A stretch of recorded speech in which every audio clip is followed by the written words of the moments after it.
പെൺകുട്ടിയെ അന്യ വീട്ടിൽ നിന്ന് നമ്മുടെ വീട്ടിലേക്ക് സൗജന്യമായിട്ട് കയറി വന്ന ഒരാളായിട്ട് വീട്ടുകാരും കണക്കാക്കായിരിക്കും. പലപ്പോഴും പല പയ്യന്മാർ പറയുന്നത് എൻ്റെ അച്ഛൻ അങ്ങനെയാണ്, എൻ്റെ അമ്മ ഇങ്ങനെയാണ്, നീ സഹിച്ചോളാം. ഞാൻ കൊണ്ടുവന്ന പങ്കാളിയെ അവൾക്കൊരു ബുദ്ധിമുട്ട് വന്നാൽ, അവളുടെ മനസ്സ് വേദനിച്ചാൽ അത് എന്നെയും വേദനിക്കും എന്ന് അവളുടെ മുന്നിൽ വെച്ച് അച്ഛനോടോ അമ്മയോടോ സഹോദരങ്ങളോടോ പറഞ്ഞാൽ അവർക്ക് ഒരുപാട് മാറ്റങ്ങൾ വരും.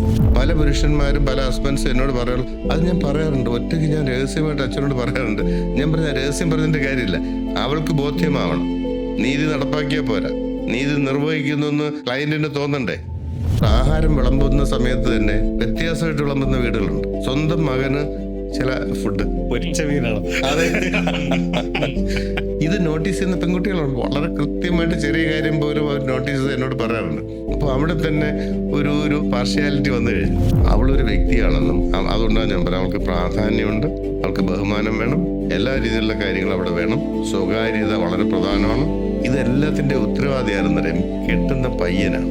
അപ്പൊ അയാള് ഈ പെൺകുട്ടിയെ പ്രൊട്ടക്ട് ചെയ്യുന്ന എല്ലാ രീതിയിലും